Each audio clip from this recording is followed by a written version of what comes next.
Con leche. ¿Alguna vez sentiste que perdías el control? En este mundo de tantos cambios tecnológicos vertiginosos, de tantos cambios en lo humano, ¿no? Una tecnología que redefine constantemente nuestra forma de vincular, nuestra forma de trabajar, nuestras formas de emprender, muchas veces sentimos que perdimos el control de las organizaciones, de nuestras vidas y de la forma en las cuales nos vinculamos con las tecnologías que nos rodean. ¿Cuántos de ustedes en sus casas se han encontrado haciendo doom scrolling o empezando a entrar a ver contenidos de entretenimiento y de alguna forma atrapados en los algoritmos, ¿no? O sometidos a reglas preestablecidas por otros? Y si lo trasladamos a las organizaciones o a las empresas, empezamos a ver también cómo muchas veces nos dejamos ser atrapados por estos algoritmos o de alguna forma correr frente a una tendencia tecnológica que crece a ritmos exponenciales. Entonces, yo quiero hablar con ustedes hoy de tres grandes preguntas en estos próximos minutos para empezar a darles más preguntas y no tantas respuestas. La primera pregunta que vamos a conversar es si perdimos el control en este siglo XXI, en esta cuarta revolución industrial, como organizaciones, como emprendedores, como testigos de toda esta revolución digital y tecnológica. La segunda pregunta es ¿por qué perdimos este control? Y la tercera, y creo que es la que más esperamos todos, es cómo recuperamos el control de nuestras organizaciones, de nuestras vidas, de nuestra forma de vincularnos sanamente con la tecnología y, como José comentaba anteriormente, de recuperar lo humano. Entonces, la humanidad perdió el control frente a una tecnología que crece a ritmos exponenciales. Y la ciencia ficción y la filosofía han mostrado de alguna forma y han dramatizado esta pérdida de control en películas como Click, donde el protagonista principal, ya el 2006, hace casi 20 años, donde el protagonista principal tenía un control remoto que podía acelerar, que podía frenar o que podía esquivar situaciones complicadas de su vida, un despido laboral, una conversión difícil con un equipo o con un jefe o con un responsable. Y el mensaje central de esta película es valorar lo que nos hace humanos. Nosotros estamos en un mundo donde tenemos una gran obsesión por acelerar por 2, por 3, por 5, por 10, por 15 nuestras vidas, y las cosas en la vida llevan tiempo, los procesos en la vida llevan tiempo. Los procesos organizacionales también llevan tiempo. Y en esta vorágine tan tecnológica, tan digital, a veces nos olvidamos de que al fin y al cabo somos humanos y tenemos que valorar lo que nos hace humanos. ¿Por qué sentimos esta pérdida de control? Porque claramente estamos en un mundo donde la tecnología crece a ritmos exponenciales y nuestra vida crece a ritmos lineales. Y ahí hay una gran brecha. La humanidad avanza a pasos lineales y en las 4 revoluciones industriales que tuvo la historia de la humanidad empezamos a ver cómo las brechas se fueron ampliando cada vez más en materia de capacidad tecnológica y de el avance de la humanidad en forma lineal. En otras palabras, tenemos una tecnología que avanza mucho más rápido que las realidades económicas, que las realidades culturales, que las realidades políticas y que las realidades sociales. Y algunos llaman eso la brecha de la realidad. Hoy en día, en este 2024, estamos transitando una teórica llamada Cuarta Revolución Industrial, para algunos autores Quinta Revolución Industrial, que tiene varias tendencias interesantes y que afectan claramente a las personas y las organizaciones. Y me parece que un poco por eso también sentimos esta pérdida de control tan abrupta, y los humanos no estamos biológicamente diseñados para cambiar en forma permanente. El ser humano siempre va a ir en búsqueda de lo que le resulta más sencillo, de lo que le resulta más fácil, de lo que le resulta más directo en este sentido, y no está cómodo con esto de tener que cambiar permanentemente en un mundo donde la tecnología evoluciona todo el tiempo y pareciese que todas las semanas tenemos un enorme avance tecnológico que nos va a cambiar abruptamente la vida cotidiana. Yo acá hice un pequeño mapa del 2006 al 2023, 2024, de algunas tecnologías o algunos puntos de inflexión que yo personalmente utilizaba.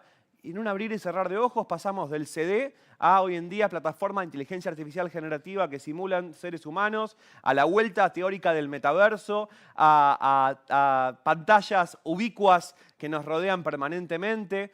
Entonces, esto redefine los vínculos, redefine las organizaciones, redefine los modelos de negocios, y es importante y fundamental entender que hoy en día vivimos en un mundo donde la adaptabilidad humana es mucho menor a la disponibilidad tecnológica. Hoy en día tenemos más tecnología a la que podemos adaptarnos, tenemos más tecnología a la que podemos asimilar, tenemos más tecnología a la que podemos incorporar en nuestras empresas.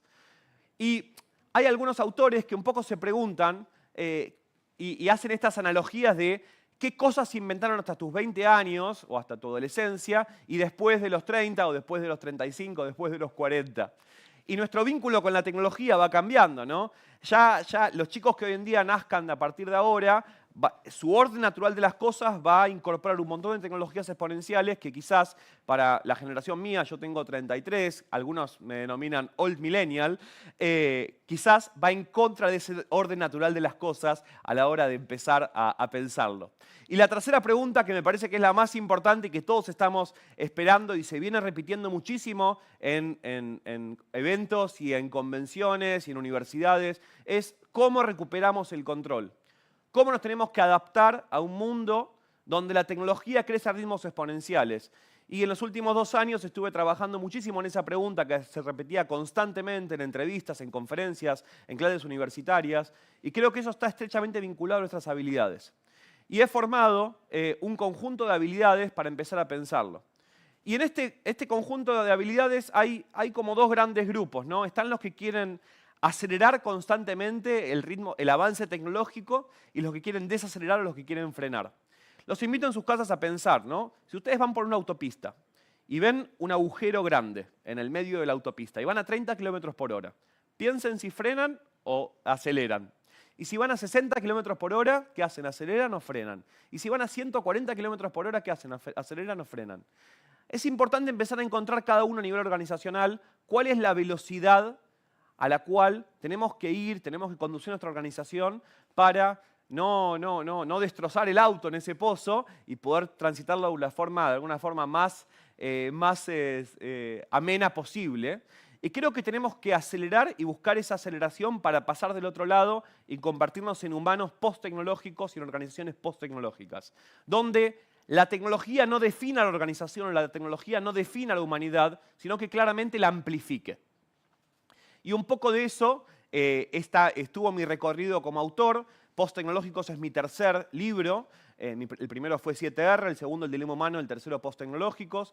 Y pasamos claramente de un Homo sapiens que lo distinguía su capacidad de razonamiento a un Homo tecnológico que tiene una relación imposible de disociar con la tecnología, a un Homo post-tecnológico que el objetivo es que no sea definido por la tecnología, sino que sea amplificado por la misma. Entonces, una de las fórmulas que yo propongo es, para recuperar el control, está vinculada a las habilidades. Habilidades que, el spoiler, son habilidades más bien humanas.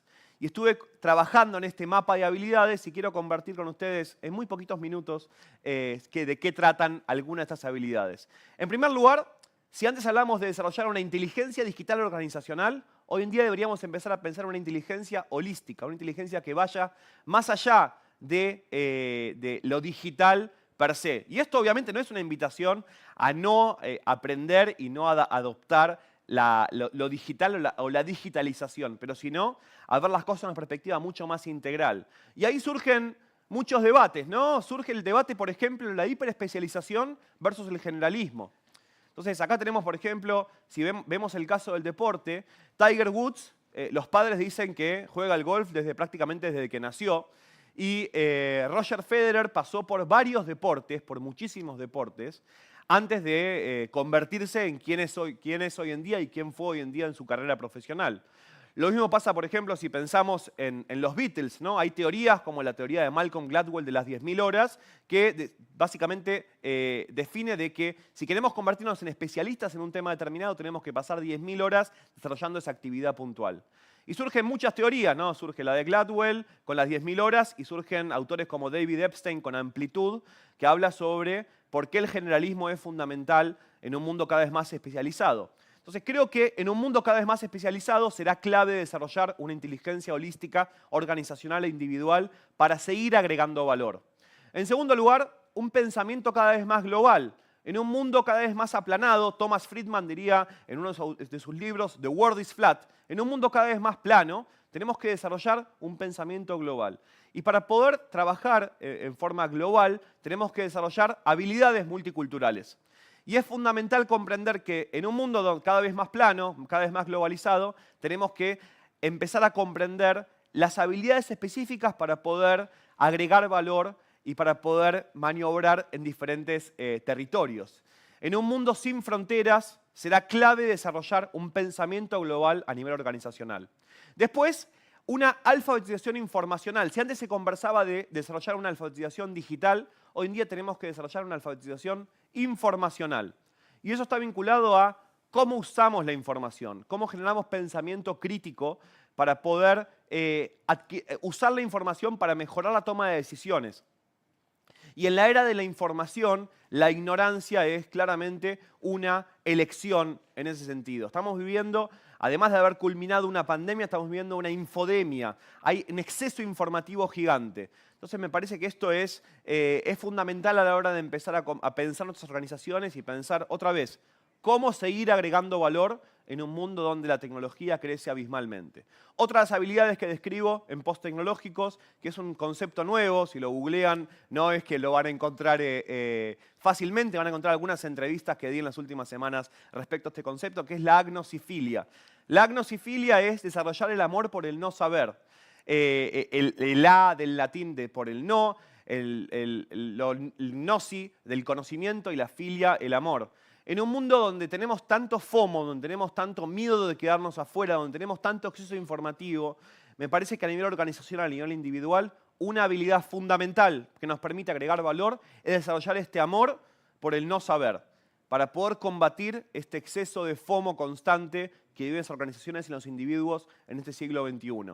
Y abrazar la incertidumbre será una de las claves para poder agregar valor en esta humanidad que estamos transitando. Otra de las habilidades es el pensamiento experimental. Hoy en día tenemos que pensar cada vez más como científicos, tenemos que pensar, volver al método más experimental. La iteración constante es el mantra de las organizaciones del siglo XXI. Tenemos que iterar y tenemos que volver al método científico y desarrollar un mindset experimental.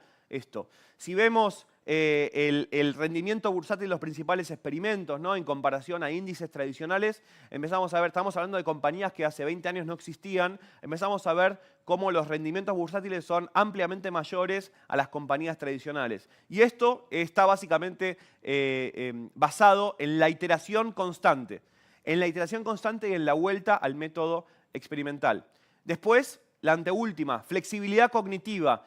Aprender a desaprender, desarrollar la capacidad organizacional e individual de poder aprender a desaprender paradigmas constantemente. La educación, la adaptación y la educación constante es obligatoria. Ya la idea de estudiar una carrera, recibirse y no formarse nunca más está totalmente obsoleta.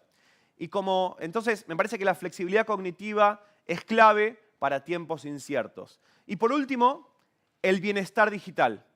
A muchos de nosotros seguramente nos enseñaron en las escuelas o en la secundaria instrucción cívica o responsabilidad cívica.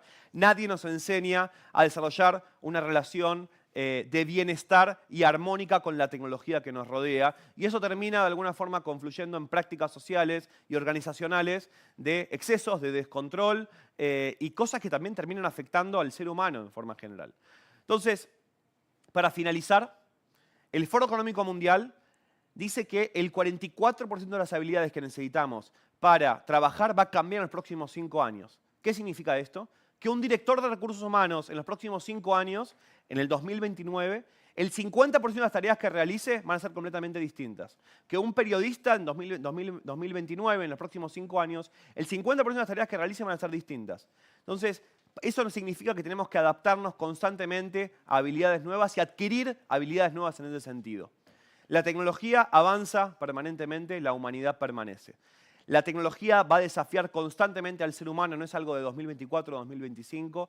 Creo que el dilema de fondo no es técnico, sino el dilema de fondo es humano. Tenemos que empezar a pensar qué postura tenemos que adquirir para seguir agregando valor en un mundo donde la tecnología evoluciona a pasos agigantados y estas habilidades son de alguna forma un granito de arena en el pensamiento y en la discusión en ese sentido. Muchas gracias. A disfrutarlo, ¿eh?